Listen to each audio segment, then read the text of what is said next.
जो आज ये ख़त लिख रहे हैं इस UN वर्किंग ग्रुप को, और उसके बाद 2018 का इलेक्शन आता है, हुकूमत बनती है, जो भी होता है पाकिस्तान के साथ जो खेल खेला जाता है, आज आप देखते हैं कि वही साहब वहाँ बैठे पाकिस्तान के ख़िलाफ़ उसी PR फर्म को, ऐसे लोगों को एक्टिव करते हैं जो anti state anti Pakistan movement में इनका साथ दे रहे हैं।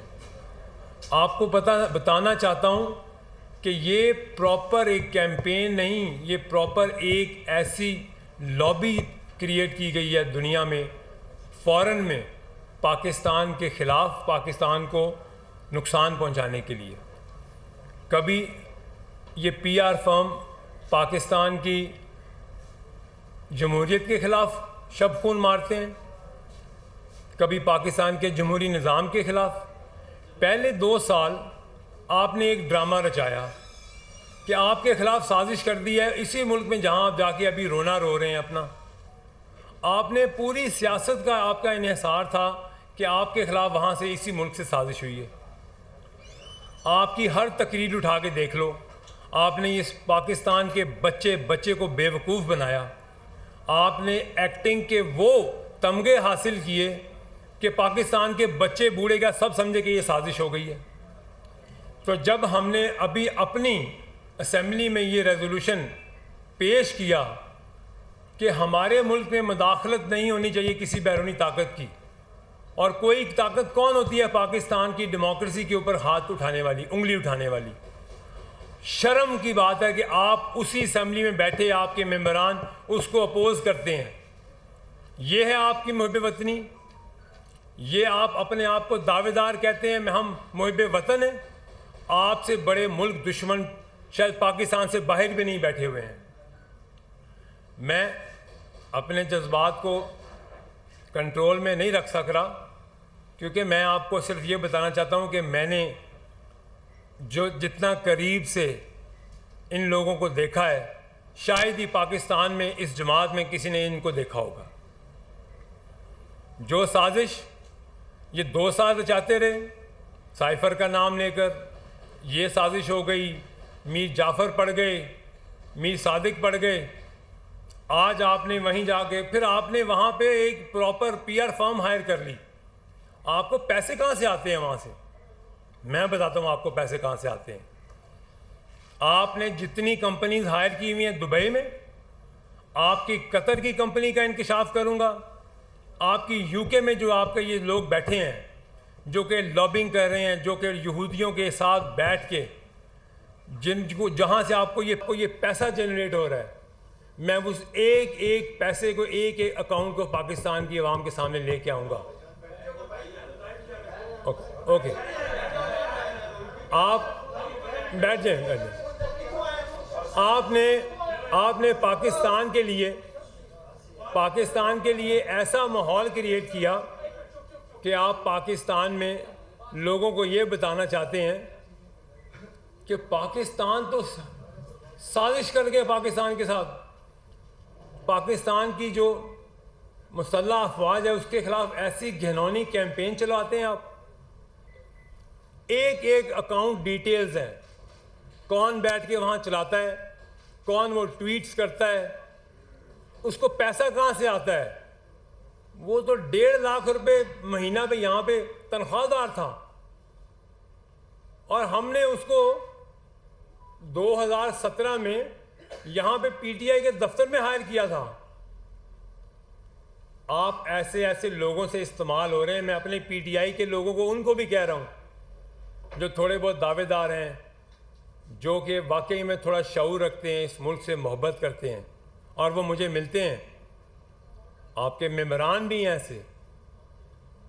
आप खुदारा उन लोगों को सामने लेके आएं, उनको अपोज करें, और उनको इस दुनिया के सामने उनके चेहरे बेनकाब करें जो पाकिस्तान के खिलाफ इन साजिशों में मुलविस हैं। आपने मीडिया कैंपेन में क्या क्या कुछ पाकिस्तान की अफवाज के खिलाफ नहीं कहा। आपने ऐसी मुनज़्ज़म कैंपेन चलाई बाहर की दुनिया में आपने अपने इदारे के खिलाफ कैंपेन चला दी। आपको पैसे जो दे रहे हैं वो हमें सब मालूम है। आपकी मनी ट्रेल तक आपको डॉलरों में जो पैसे मिलते हैं, जो दुबई में मिलते हैं, जहाँ से आपको लंदन जाते हैं, और लंदन से आपको जो बाहर स्टेट्स में बैठा जो आज आपकी ये ट्वीट्स करता है, वो मुल्क दुश्मनी नहीं तो और क्या है।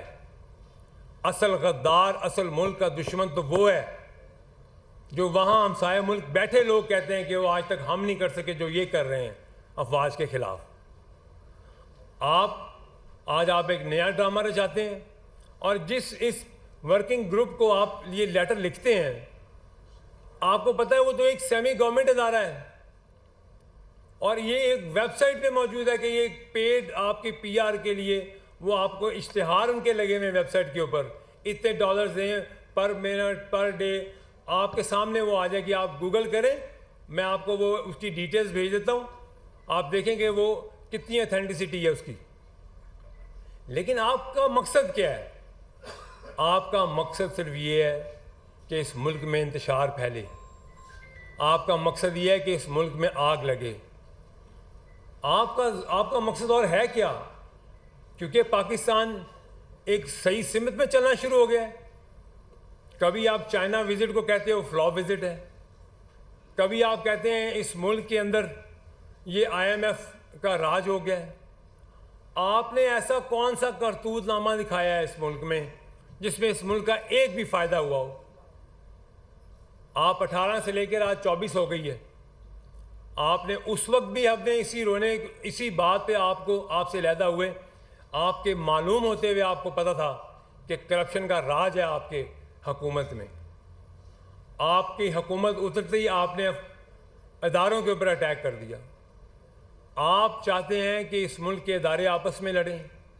इस पार्टी के अंदर अगर कुछ लोग थोड़ी सी अकल रखते हैं, मैं आज उनसे ये दरख्वास्त करता हूँ, वो मेरे सीनियर रह चुके हैं, मैं उनकी बहुत इज़्ज़त करता हूँ, और मुझे पता है कि वो दिल में उनके लिए, पाकिस्तान के लिए कितनी हमदर्दी है। मैं उन्हें ये रिक्वेस्ट करता हूँ कि आप ऐसे मगरमच्छों को इनको बेनकाब करें। पाकिस्तान तो आओ आप, अगर मुहब्बे वतनी है, अगर लीडर को छुड़वाना तो यहाँ आके बैठो, इस मुल्क में बैठो, आके इस मुल्क में बैठ के बात करो जैसे हम बैठे हैं यहाँ पे। आपका तो यहाँ लेना देना ही कुछ नहीं है, पकड़ा मार और भाग गए लंदन। मेरे से बेहतर कौन जानता है कि आपकी पीआर क्या थी, आपके कॉन्टेक्ट्स क्या हैं, आपके लिंक कहाँ कहाँ हैं। आप बात करो पाकिस्तान के लिए। आप होते कौन हो आप ऐसी बात करने वाले पाकिस्तान के खिलाफ? हमारे मुल्क को ऐसे गंदा करोगे तो हम आपको नंगा कर देंगे। मैंने इस पार्टी के लिए जितनी मेहनत और कुर्बानी दी हैं वो मैं जानता हूं, या इस पार्टी में मौजूद लोग जानते हैं, जो आज भी मुझे व्हाट्सएप पे मुझे रिक्वेस्ट करते हैं, मुझसे बात करते हैं और कहते हैं हमें आज भी दुख है। लेकिन अफसोस ये है कि आपके अंदर में वो सही कहते हैं जो सांप हैं, इनको कुचलें, इनको मारें। ये कहीं और से इस्तेमाल हो रहे हैं इस मुल्क को नुकसान पहुंचाने के लिए। ये क्यों इस्तेमाल हो रहे हैं? क्योंकि इनको वहाँ पैसा मिल रहा है, इनको वहाँ पे दूसरी एजेंसी, मुल्क दुश्मन एजेंसियाँ इनको पैसे दे रही हैं, इनको फंड कर रही हैं। और आप अपनी पार्टी में पहले नीचे तो देखें कि आपके नीचे हो क्या रहा है, आपके किन लोगों को आगे किया जा रहा है। आपके उन लोगों को आगे किया जा रहा है जिनका सियासत का कोई माई बाप ही नहीं है, जिनके सियासत में कोई वफादारी नहीं है, और आप उनके हाथों इस्तेमाल हो रहे हैं। आप उनके हाथों इस मुल्क में अफरा तफरी फैलाने के लिए आपका एक हिस्सा बन रहे हैं, आप उनके आलाकार बन रहे हैं आप। हाँ, मैं आपके साथ खड़ा होता हूँ, आज खड़ा होता हूँ आपके साथ। आप 9 मई के उन शोहदा की जिनकी आपने बेहरमती की, उनकी फैमिली के एक एक घर में जाके माफ़ी मांगे। मैं आपके साथ हर वक्त मैं माफ़ी मांगूंगा, आपके साथ खड़ा होऊंगा, और बाकी लोग भी खड़े होंगे जो छोड़ के गए हैं आपको। आपकी लीडरशिप में जो जो आएगा 9 मई को कंडेम करे, उनके शोहदा से माफ़ी मांगे। उन मॉन्यूमेंट्स में जिनमें आपने बेहरमती की है, उनके शोहदा के घर जाएं, उनसे माफ़ी मांगे। आप जिना हाउस के जो जलाओ में आप लोगों ने जो किया, आप उसकी माफ़ी मांगे। आपकी कोई लीडरशिप माफ़ी मांगे, मैं उसके साथ खड़ा हूँ। मेरा तो कोई इख्तलाफ नहीं है आपके साथ, हमारी तो एक अलहदा मैं हो गया था, बस नज़रिया नहीं मिलता, सोच नहीं मिलती आपके साथ। लेकिन मैं ये तो नहीं चुप रह सकता ना कि आप मुल्क से बाहर जाओ और मेरे इदारे और मेरे मुल्क के ख़िलाफ़ आप साजिश करो। मैं आपकी एक एक चीज़ को यहाँ नंगा करूँगा। मैं बताऊँगा कि आपकी प्रॉपर्टीज़ कहाँ थी, आपने कहाँ कहाँ पे ज़रूरी रकबे लिए, आपने कहाँ कहाँ किन किन कॉन्ट्रैक्ट्स में आपने सपोर्ट किया लोगों को। आप ये करके देखो तो मैं बताता हूँ आपको कि आपके पल्ले क्या है, आपकी हैसियत क्या है।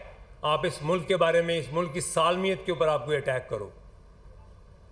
आपके लिए ये मैसेज है मेरा तमाम इन पार्टी के लोगों के लिए, और मैं चैलेंज करता हूँ, आप करो मेरी ट्रोलिंग, आप करो सोशल मीडिया पे, मुझे जितना कर सकते हो आप करो। जहाँ मेरे मुल्क की बात आएगी मैं आपको वहाँ लेके खड़ा करूँगा जहाँ आपको मुंह छुपाने के लिए जगह नहीं मिलेगी, समेत आपकी लीडरशिप के। कोई बयान दे आपकी लीडरशिप कि मैंने वहाँ जाके गलत गवाही दी है और झूठ साबित हो, मैं आपको जवाब दे हूँ। लेकिन आप पाकिस्तान की अवाम को गुमराह मत करो, आप पाकिस्तान के लोगों को, बच्चों को गुमराह ना करो। वो छोटे छोटे बच्चे जो आज जेलों में हैं, आपने कभी पूछा उनसे कि आपने उनको कैसे गुमराह किया है?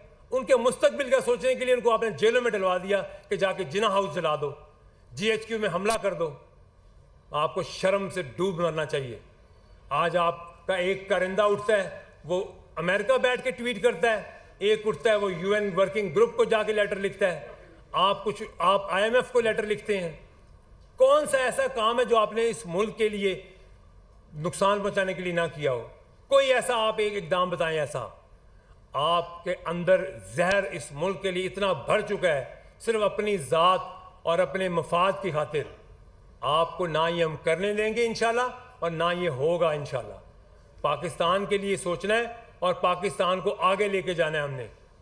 आज आप देखें, मैं आपको आज एक रिसर्च भेजूंगा, प्रेस रिलीज कराऊंगा आज। ये जो इकोनॉमिस्ट बाहर बैठे हैं वो कह रहे हैं पाकिस्तान बेहतर सिम की तरफ जा रहा है। हाँ, मुश्किल वक्त है, ज़रूर है मुश्किल वक्त। हमारी जो इकोनॉमी की टीम है वो रोज़ाना आपको आके प्रेस टॉक करती है, आपको आके बताते हैं कि हम क्या क्या कर रहे हैं। मुश्किल है आवाम के लिए, लेकिन ये पाकिस्तान के भले के लिए हो रहा है। ये नहीं हो रहा कि हम जाके वहाँ पे जाके कांग्रेस में रेजोल्यूशन पास कराएं कि पाकिस्तान का इलेक्शन जो है वो एक गलत तरीके से हुआ है। ये नहीं हम करते कि हम जाके वहाँ वर्किंग बॉडी को, आप UN की, हम उनको कहें कि आप हमारे लीडर के लिए आप आवाज़ उठाएं। आपके अदालती फैसले हैं, उनकी वजह से वो अंदर है। अभी आपके ऊपर ओपन एंड शट केस है आपका 190 मिलियन पाउंड का। आपको पता है उसमें हुआ क्या है, आपने क्या किया है? आपने दिन दिहाड़े डाका मारा है। आपका एक लीडर उठ के कह दे कि फराह गोगी फ्रंट मैन नहीं थी, इनकी फ्रंट लेडी नहीं थी। कोई एक लीडरशिप आके यहाँ हलफ दे के कहे कि वो नहीं लेती थी बुजदार के नाम पे पैसे लोगों से, हलफ कुरान पे उठा के कह दे मैं आपका जवाब दे हूँ। आप खुद अपने गिरेबान में तो झांके कि आपने किया क्या 4 साल इस मुल्क के साथ। तो बस मैं अपने मुल्क की आवाम को ये कहूँगा कि आप, पाकिस्तान हमारा मुल्क है, हमने यहाँ खून भी देना है, हमने यहाँ पसीना भी हमारा जाना है, लेकिन हम इसके ऊपर आँच भी आने नहीं देंगे। यहीं मरेंगे, यहीं जिएंगे इंशाल्लाह, और ऐसे चेहरों को बेनकाब करेंगे जो इस मुल्क के ख़िलाफ़ साजिश करेंगे इंशाल्लाह। जी।